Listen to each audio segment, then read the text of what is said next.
Alors, Parashat Be'alotra. Donc, dans cette paracha, comme on a dit, il y a beaucoup de sujets. On va commencer juste par le premier sujet. Rashi demande Lama nismecha parashat anesiim les parashat amenora. Pourquoi on a juxtaposé le sujet des Nessiim? Les Nessiim, ils ont inauguré le Mishkan en amenant des charrettes, des corbanotes particuliers qu'on a lu la semaine dernière. Et juste après, Be'alotra et Tanerot. Rien à voir. On dit à Aaron Cohen quand tu vas allumer les bougies. Rashi demande la manismecha, pourquoi on a collé ces deux parachiotes. Et Rashi dit quelque chose de merveilleux. Quand Aaron Cohen a vu, qu'est-ce qu'il a vu Aaron Cohen? Qu'il n'a pas participé à la au korbanot. Les 12 tribus ont amené, Ménaché, Ephraïm, et du coup on a enlevé Shevet Lévi. Chalsha da'ato, mazé chalsha da'ato. Mazé chalsha da'ato, ça veut dire quoi? Il a eu l'esprit comme ça, il a eu une tristesse. Son esprit s'est brisé. Pourquoi il n'a pas eu Shevet Lévi? Akadosh Baruch Hu lui a dit Chayecha, she'ata madlik umetiv et anerot. Ne t'inquiète pas, toi tu as la chance tous les jours d'allumer la menorah. Évidemment, ça ne répond pas à la question. Aaron, il savait qu'il avait plein de mitzvot. Il n'y avait pas que la menorah, il y a les korbanot, les kohanim, ils ont tout. Au Beth Amikdash, ils ont tout. Alors, pourquoi Davka la menorah et donc quoi ça va le consoler? Et vous connaissez tous ce Ramban. On va citer deux Rashi Ramban dans la paracha de cette semaine. Le Ramban, il dit qu'il n'a pas consolé sur la menorah. Il a consolé sur les bougies de Hanouka. Il lui a dit, toi tu as une chance que tes enfants, les Kohanim, vont déclencher un allumage de bougies même après la destruction du temple. Grâce au Hashmonaïm, on a mérité d'avoir une menorah qui va briller à Hanouka tous les ans jusqu'à la venue du Mashiach. Bezrat Hashem Bekarov, grâce au Kohanim. Alors il a consolé Aaron dans quelque chose de particulier. Ça veut dire, si je prends la simplicité des choses, Aaron, il est triste qu'il n'a pas eu une part dans quelque chose d'important. Il dit, non, toi, tu as un truc très important. Donc, quoi, il est particulier qu'il va jusqu'à la fin des temps. Comme ça explique le Ramban. Malgré tout, ça manque un peu de goût. Pourquoi Aaron était triste alors qu'il a autant de mitzvot, c'est lui qui va tout faire dans le Mishkan. Eux, juste, ils ont fait l'inauguration. Et donc, quoi, les bougies de la Hanoukia font tellement une consolation pour Aaron. Beaucoup d'explications ont été données. Peut-être même vous pouvez réfléchir Shabbat à cette question. Donc, quoi particulièrement ça a peiné Aaron? Et donc, quoi particulièrement la menorah, elle vient et elle comble le tsahar de Aaron à Cohen. Ça, c'est un premier sujet dans la paracha. On a un autre sujet, c'est le grand sujet de la paracha. C'est quoi, Raphaël? Rappelez-vous, dans Be'alotra, il y a un sujet qu'on ne peut pas passer à côté. C'est l'histoire des deux Noun. Dans le Sefer Torah, on a deux Noun à l'envers. Mazé. La parenthèse. La parenthèse, le Noun à l'envers. Ma pshat baiser. Alors, là aussi, on a Rashi Ramban. Rashi nous dit en fait que les Bnei Israël ont collé 3 pour Hanout. 3 échecs, 3 malheurs, 3 épreuves difficiles. Et 3, c'est pas bien quand c'est dans le mal. Parce que 3, c'est toujours Shimon. Chazaka. Chazaka. Ça devient... on devient propriétaire d'une chose. On possède quelque chose. On prouve. Quand on a 3. Donc 3, c'est pas bien. Donc, qu'est-ce qu'elle a fait la Torah? Elle a pris une paracha qui n'a rien à voir. C'est la paracha de Vayi bin Soa Aaron.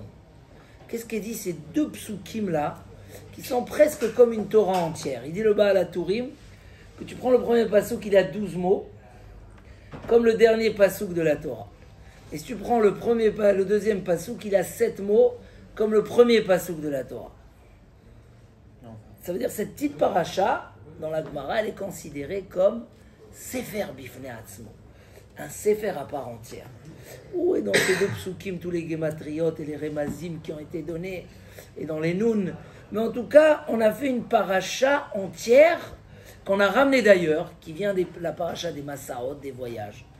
Où là-bas, Moshe Rabbeinu, il dit, Kuma Hashem, quand on devait voyager, Moshe il demandait à Akadosh, voyage avec nous. Il demandait au Mishkan, parce qu'ils n'avançaient pas si le Hanan, le nuage, ne s'est pas déplacé. Et malgré que le nuage s'est déplacé, il faut partir. Alors Moshe Rabbeinu demande à Hachem, reste avec nous. C'est-à-dire, voyage devant nous. Kuma Hachem. Et quand Ubenucho, dès que le nuage se calmait, il s'arrêtait. Il fallait s'arrêter dans le désert. Et tout ça, c'était Alpi Hachem, Yachanu, Alpi Hachem, Isaou. Il voyageait après la parole d'Hachem. Il campait après la parole d'Hachem. Tous les Sfarim, là aussi, dans la paracha, relèvent la qualité énorme des Bnei Israël de cette époque. Ils arrivaient des fois dans un endroit magnifique et on les laissait qu'un jour. Il y a de quoi râler. Ah non, ici il fait beau, le soleil, les palmiers. Un jour. Des fois, ils arrivaient dans un endroit pourri. Ils pouvaient rester là-bas 3 mois. Et les Bnei Israël ne disaient rien. Alpi Hachem Yachanu, Alpi Hachem Isaou. D'après le Orach Chaim HaKadosh, c'était le ramassage des étincelles de Kedusha. Comment on dit ça, Shimon? Où est le cahier? Ils ont amené ici les cahiers l'autre jour. Nitzotzot Akdusha. Les étincelles de la Kedusha. Nitzotzot Akdusha. Il y a des endroits où pour tout prendre les Nitzotzot Akdusha qui se sont dispersés dans le monde à travers la faute de Adam Arishon, il fallait rester temps. Et il y a des fois il fallait rester temps. Al-Kol Panim, quand le Aaron s'arrêtait, il disait Shuva Hashem Rivevot Alfe Israël. Mais il y a beaucoup de profondeur dans ces deux psukim. C'est marqué dans les Sfarim que dans ces deux psukim, Moshe Rabbeinu, il a demandé que même quand les Bnei Israël vont aller en exil, même quand un juif va totalement se perdre dans l'univers du Yetzer Hara, ou de la faute, ou des nations, ou etc., Shuva Hashem. Hashem va faire en sorte qu'il y a toujours un retour, il y a toujours un... Donc ces deux psukim-là, qui ont une signification tellement importante, ont été amenés entre les trois pour Anout, entre les trois malheurs, pour séparer. Donc ça a un sens intéressant. C'est quoi les trois pour Anout? La première, on ne la voit pas vraiment. Il y a les Noun, la paracha, il y a deux pour Anout après qu'on voit. Hein. C'est quoi les deux dernières? C'est qu'ils ont râlé sur la manne. Donc il y a un feu qui est venu et qui a brûlé. Et beaucoup de gens sont morts avec le feu. Et juste après, ils se sont plaints encore une fois. La première fois, c'était ils se sont plaints qu'on les a fait marcher trop. La deuxième fois, ils se sont plaints sur la manne, sur la viande. Donc on leur a donné les cailles, mais quand ils mangeaient Hachem Ishmor, ils partaient avec. Donc ces deux pour Anout durs sur la râlerie qu'ils ont râlé à l'époque. Ils ont râlé pour rien. Voilà, donc on a mis ça de côté. Mais c'est quoi la première pour Anout? C'est quoi le premier? Hein? C'est quoi le premier qu'il fallait séparer? Alors là aussi le Ramban il vient, il nous dit que le premier c'est quoi? C'est Vaïsrou Mehar Hashem. C'est quoi Vaïsrou Mehar Hashem? Ils ont voyagé du Har Sinaï. Et voyager ça veut dire Besimcha. Ketinok aboreach mi bet hasefer. Comme un enfant qui se sauve de l'école. Il n'a pas le temps de mettre sa veste, il n'a pas le temps, tu vois, il est pressé. Il y a des signes qui montrent qu'il est pressé. Quand ils sont partis du Har Sinaï, c'est pas comme quand ils sont partis du Yam Souf. Quand ils sortaient là-bas après la mer, c'est marqué Vayassar Moshe et Béné Israël. Moshe Rabbeinu, il ne voulait pas partir, il ramassait de l'argent, il ne voulait pas bouger. Il fallait les faire partir. Et quand ils sont partis de Har Sinaï, c'est marqué Vaïsrou Mehar Hashem. Ils sont partis tout seuls. Il y avait comme ça un léger signe qu'ils étaient pressés de partir. Et pourquoi ils étaient pressés de partir? Ils ont dit Shema Yarbe Alenu Mitzvot. On va savoir si on reste encore ici, combien de mitzvot Hashem il va nous rajouter. Donc Vaïsrou, ils se sont pressés à partir. Il dit Ravi Rouham, que Saïdoula c'était cette semaine. Il dit Vadaï, que c'est très fin. Parce qu'ils ont dit Naaseh Venishma, ils avaient des couronnes, ils ont reçu la Torah sans condition. Mais en fin fond, La Torah est témoigne qu'ils ont reperdu un peu de ce niveau-là. Et quelque part, ils ont dit, bon, c'est bon, ça suffit. Ils n'ont pas eu cette gourmandise de dire, peut-être qu'encore un peu, il y aura encore ici une mitzvah, il y aura encore un petit truc. Des fois, on finit le shiur, il y a quelqu'un qui tourne, il n'y a pas un deuxième shiur, juste après. Ils n'ont pas montré leur désir. Et ça, c'était une pouranout, d'après Rashi. C'est quoi une pouranout? Pouranout, c'est un mot dur quand on veut dire un malheur. Pourquoi c'est un malheur? C'est les gens qui ont brûlé ou qui sont morts avec leur viande, oui, c'est un malheur. Mais là, c'est juste une perte de niveau. Mais justement, c'est ce que la paracha veut nous apprendre, que cette perte de niveau, elle amène les râleries, le fait qu'un homme n'arrive plus à surmonter à ses épreuves, le fait qu'il va chercher des ta'avot, il a tout à manger, il se met à chercher, mais qu'est-ce qu'il n'y a pas, hein? Dans une table, quand il y a 18 salades, le bon mari, il arrive, il dit, waouh, comment je peux manger? C'est quoi toutes ces salades? Il fait un gros psh. Et il y a celui qui regarde, dit, qu'est-ce qu'il n'y a pas? Viens, on va voir. Elle a fait 18 salades, mais viens, on va chercher qu'est-ce qu'il n'y a pas. C'est-à-dire celui qui cherche toujours, et d'où ça vient, d'un homme qui n'est pas satisfait de ce qu'il est, il n'a pas de reconnaissance, il n'est pas bien dans lui-même. Un homme qui n'est pas bien, hein, c'est comme les lunettes en couleur. Je ne sais pas, maintenant il y a une mode. Hein, quand tu vas là-bas à l'ouest parisien, dans les synagogues, tous les lunettes sont en couleur, teintées. Tu ne vois pas les yeux. Les lunettes sont teintées. Je ne sais pas c'est quoi l'effet. Est-ce qu'on voit tout en couleur ou... En tout cas, dans tous les cas, ça veut dire un homme qui a des mauvaises lunettes, c'est sûr que tout est obscur. Donc, pourquoi ils ont commencé à voir tout noir et qui se sont causés des problèmes? Des fois, un homme, il a chez lui à la maison, il a tout le bonheur du monde. Mais il est tellement pas bien dans sa peau qu'il crée des histoires. Et il se fait du mal. Mais maître, combien des fois, c'est l'homme qui s'amène les épreuves. Une épreuve comme ça, tu l'as passée comme un petit coup de tête, mais tellement... Donc la première pour Anout, c'est quoi? C'est qu'ils ont voyagé comme ça, ils ont perdu un peu la motivation. Voilà. Et ça, il fallait le séparer. Il fallait donner ces deux nouns. C'est quoi la signification de ces deux nouns? Et où est le message? Comment on sauve un homme du premier échec pour pas que ça fasse un enchaînement fixe, que ça soit que temporaire? Alors là vient le secret des nouns. Et vous allez voir comment c'est relié à cette tristesse de Aaron à Cohen, qu'il n'a pas eu une part. C'est quoi ces nouns-là?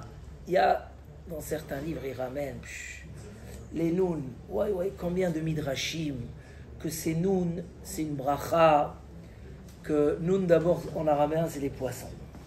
Ah bon? Uknune yama, veidgu la rov, bekerev haaretz, uknune yama. Et c'est pas par hasard que c'est le poisson, hein, et que les deux nouns, hein, et c'est marqué que c'est une bracha que Abraham il a donné à Yitzhak, et après Yitzhak à Yaakov. Et Avimelech, les goyim étaient jaloux de ces deux nouns. C'est quoi le noun? C'est marqué là-bas, im tishkorli, ul nini, ul lerdi. C'est l'allusion aux deux nouns. Et c'est marqué que ces nouns-là, les goyim veulent nous les prendre. Et Akadosh Baruch Hu va nous les rendre à la venue du Mashiach. C'est quoi? Il y a beaucoup de midrashim. Alors, une des explications dans ces deux nouns, c'est que d'abord le noun, évidemment, ça signifie le chiffre 50, qui est le symbole du plus haut niveau de Kedusha et du plus bas niveau de Touma. Nun Shari, Kedusha, Nun Shari. Mais comment? Parce que le noun, il est composé d'un vav à l'envers et un petit yud sur sa tête. D'accord? Le vav, dans les Sfarim, c'est toujours, hein, même dans les livres de Kabbalah, c'est le trait de la direction. Le monde, il a toujours six ktsavot.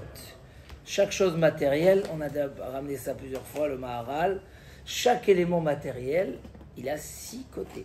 Pourquoi il a 6 côtés? Toujours. Parce que le monde a été créé en 6 jours, et la direction de la matière, c'est les 6 ktsavot, c'est les 6 côtés, voilà, les 6 côtés de la matière. Et le vav, c'est toujours le trait de la direction. Le trait de la direction. Quand Moshe Rabbeinu il prie Kuma Hashem, Shuva Hashem, c'est quoi Kuma Hashem? Quand un homme il voyage, et quand on parle d'un voyage dans la Torah, c'est un voyage vers une direction. Et Moshe Rabbeinu il prie à Akadosh Baruch Hu. Les deux psukim, c'est Akadosh Baruch Hu, qu'on soit toujours dans la bonne direction. Hein, c'est un grand rêve. qu'on soit toujours dans la bonne direction. Hein, quand ça nous arrive avec le GPS de faire une fausse adresse, c'est rare, mais ça arrive de temps en temps. Une fois, je suis parti à 1 heure de Paris, 50 minutes à la place, marqué Herménonville, ou je sais pas, il y avait comme ça, marqué ville, avec une lettre d'écart. Tu vas de l'autre côté. Aïe, aïe, aïe, combien c'est dur de dire que je me suis éloigné. Je suis parti vers une direction. Kuma Hashem. Akadosh Baruch Hu, qui vient, lève-toi avec nous, pars avec nous. Qu'on soit dirigé pour aller dans la bonne direction. Mais que quand on s'arrête, qu'on soit aussi dans la bonne direction. Parce que prendre une direction, mais arriver aussi à la bonne direction. Quel plaisir quand tu fais un voyage où tu vas à un rendez-vous important dans les Champs-Élysées et bidou, quand tu arrives, il y a une place qui se libère. Magnifique, quel bracha, ouais, tu es content, tu es arrivé où tu devais arriver, et en plus le rendez-vous marche, et tout va bien, c'est excellent. Ça veut dire, Shuva Hashem rivevot alfei Israël kuma Hashem. Mais là, la direction du Noun qui se renverse, c'est le Yud qui est à l'envers. Quand un homme ne sent plus le vrai bonheur des choses essentielles de la vie. Quand un homme ne sent plus le vrai bonheur de la Torah et les mitzvot. À Matan Torah, les Bnei Israël, ils ont dit Naaseh venishma. On est prêt à tout, sans condition. Il dit Rava dans la Gemara, on l'a étudié il n'y a pas longtemps ici, Tumat Yesharim Tanchem. La droiture des Yesharim, la droiture des ceux qui font confiance. Alors Tanchem, c'est quoi Tanchem? Ça les dirige dans la bonne direction. Le Naaseh venishma, c'est comme il dit Rashi, on a fait confiance à Akadosh Baruch Hu qui ne va pas nous alourdir. On a fait comme des gens qui font par amour, qu'on sait qu'il va nous donner jusqu'à nos bonnes limites et que si on ne pourra pas, il va nous comprendre. Donc, qu'est-ce qui a orienté? C'est quoi le secret du clan Israël avec Akadosh Baruch Hu? C'est le Vav, la direction dans la vie, avec le petit Yud en haut. Ah, dans chaque chose, élément matériel, bien savoir vers où je vais. Où je vais aller, c'est quoi le but? Et je suis capable de prendre mon Vav, le mettre à l'envers, sous, comme un Kéli, en dessous le petit Yud. En dessous le petit Yud. Ça me rappelle une autre idée de ces deux Noun, que, ça c'est le gris Haver, que le soleil, pour que la lune prenne la lumière du soleil, il faut qu'elle soit tournée vers le soleil. Qu'elle soit dans la bonne direction. Et un Noun, c'est comme un Kéli. Oui, c'est un récipient. Hein, c'est la forme. Mais quand il est à l'envers, c'est donner le dos. Ils ont donné le dos à Arsinaï. Ça veut dire quoi? Des fois, un homme continue à faire Torah et Mitzvot. Il continue à respecter sa femme et ses enfants, son couple et ses devoirs. Mais des fois, le cœur n'est plus là. Des fois, le cœur, il a tourné. Des fois, la direction de la valeur, elle a tourné. Aïe, aïe, aïe. C'est un combat énorme d'être toujours dans le sens de ce qui est essentiel. Dans quoi on a le goût, dans quoi on a envie. Hein? Comme il m'a dit quelqu'un cette semaine, moi j'ai la chance que quand j'arrive chez moi le soir, plus personne ne peut me joindre. Et donc je vis complètement chez moi à la maison le soir. L'entendre, c'était quand même... C'est pas évident que c'est le meilleur chemin. En tout cas, c'est utile pour les femmes et les enfants. Mais il y a qui ont totalement coupé, il y a qui font à moitié-moitié, mais il faut le gérer. Mais où est le cœur? Est-ce que le cœur, il est là ou il n'est pas là? Tena beni libechali. Est-ce que tu as mis le trait, le vav, la direction vers la bonne chose? Ça, c'est un combat de tous les jours. Tous les matins, on doit se poser la question. Hein? On prie qu'Akadosh Baruch Hu nous fasse, nous éloigne, mais Adam Ra, Yetzera, d'un mauvais homme, Yetzera, mais Aïnara, Misinat Abriot. Nous, c'est quoi la suite? Shachenra, Movera. On veut être dans une bonne direction. Et on veut qu'Akadosh Baruch Hu nous guide. Mais pour qu'Akadosh Baruch Hu nous guide, d'abord, la tefila de Moshe, c'est aïe. Ils ont renversé le Noun. C'est une catastrophe. Ça va commencer maintenant à enchaîner les galères. Dans quel passou qu'il intègre entre les deux Nouns? Pour que les Nouns reviennent à leur place. Hein? C'est quoi? C'est comme le poisson. Tu veux savoir quand un poisson il est vivant? Hein? C'est quoi le secret? Est-ce qu'il nage au contre-courant? S'il nage avec le courant, Gamarno, tu sais qu'il n'est plus là. Quand il va vers la direction de l'eau, vers les Maïm Chaim. Et c'était ça la différence donc, entre le début de la paracha, Aaron HaKohen, et ce qui se passe au départ du Har Sinaï. Au départ du Har Sinaï, il a manqué ce regret de dire « Ah, si je pouvais avoir encore un peu ». Comme celui qui sort du Beth HaKnesset, il dit « Magnifique, j'ai étudié, super, si je pouvais avoir encore un peu ». Même, je peux pas, je dois aller travailler, mais j'aurais aimé. Alors demain, Bezrat Hashem, je suis là à nouveau. Parce que ça, ce petit détail-là de volonté, Zéhu Chacham Alomed Mikol Adam, c'est le signe que la direction, elle est bien. Que le Yud, il est sur le Vav. Le spirituel couronne la matière. Et ça, c'est dans tous les éléments, que les choses importantes et les choses essentielles. Qu'est-ce qu'il leur a dit Moshe Rabbeinu au Bnei Israël, au Bnei Gad, au Bnei Reuven, quand ils lui ont dit « Ouais, on veut rester en dehors », il leur a dit « Vous avez renversé l'essentiel au secondaire et le secondaire à l'essentiel. » Ça, c'est une avoda. Il n'y a pas là-dessus, on ne peut pas dire c'est toujours gagné. Même Am Israël, Naaseh Venishma, ce petit sentiment, c'est déjà un malheur. C'est déjà... Et donc, qu'est-ce qu'on va faire? On va faire une tfila, Shuva Hashem. C'est ce qui s'est passé avec Aaron HaKohen, que lui, c'était le contraire. Alors, j'ai entendu quelqu'un qui a expliqué que Aaron HaKohen, il a eu du tsahar, parce que l'inauguration, c'est quelque chose de particulier. L'inauguration, ça veut dire l'initiation. C'est quoi Chinuch, Chanoukat Baït? C'est les Chanechet Adavar, c'est diriger la chose vers sa direction, d'accord? Toute chose nouvelle, on fait ce qu'on appelle le chinour, l'enfant. C'est le diriger, le préparer, le rendre apte à cette chose-là. Chanoukat Baït, j'inaugure la chose. Aaron, il a dit, moi je vais travailler là-bas tous les jours, mais c'est pas moi l'initiateur de ce projet. Je n'étais pas dans la direction de ces projets. Hachem, il a dit, oui, ne t'inquiète pas. Les bougies, la menorah, elle a des secrets. Que quand tu allumes la menorah, en fait, tu l'allumes pas que pour maintenant. C'est pas un travail temporaire. C'est quelque chose qui montre la direction des Bnei Israël dans tous les gens. Quand il fait noir, qu'est-ce qu'on fait? Les bougies de Hanouka. On a ce symbole de la Torah Sheba'al-Peh, de la Chochma. Donc, mais si on prend mes pages toutes, Aaron HaKohen, il était, on peut dire que c'est le Pshat à Pashut. Il avait 10 choses. Mais quand on est rassasié de quelque chose, c'est qu'il n'est pas très important. Quand je te fais un super plat, et tu dis, bon, ça y est, un plat, ça suffit, je n'ai pas besoin d'un deuxième, c'est pas que tu n'aimes pas le plat. Tu l'aimes. Mais c'est pas là où tu vas mettre tes ambitions et ta direction. Dans Gamar, nous, maintenant, je préfère ne pas manger un deuxième. Mais quand il y a quelque chose de précieux, Im tevakshena ka kesef. Tu entends, Shimon? Si tu cherches la Torah comme de l'argent, vekamatmonim tarpesena, comme des trésors, ça veut dire la différence entre quelque chose que j'aime et quelque chose sur quoi je construis mes projets. Pas un que j'aime, mais au plus de ça, j'ai envie. Chez Aaron HaKohen, la avoda du Beth Amikdash, je préfère rester sur le pshat. Chez lui, c'était l'essentiel, c'était la couronne du Vav. Donc c'est là-bas où... Donc Enachinami, il avait un tsahar atzoum. Sur ça, Akadosh Baruch Hu, il a dit, voilà, c'est comme ça qu'on brille la matière. Qu'on fait briller la matière. C'est quoi dans le Beth Amikdash la chose qui fait briller la matière? Les corbanotes, ça brûle la matière pour la donner à Akadosh Baruch Hu.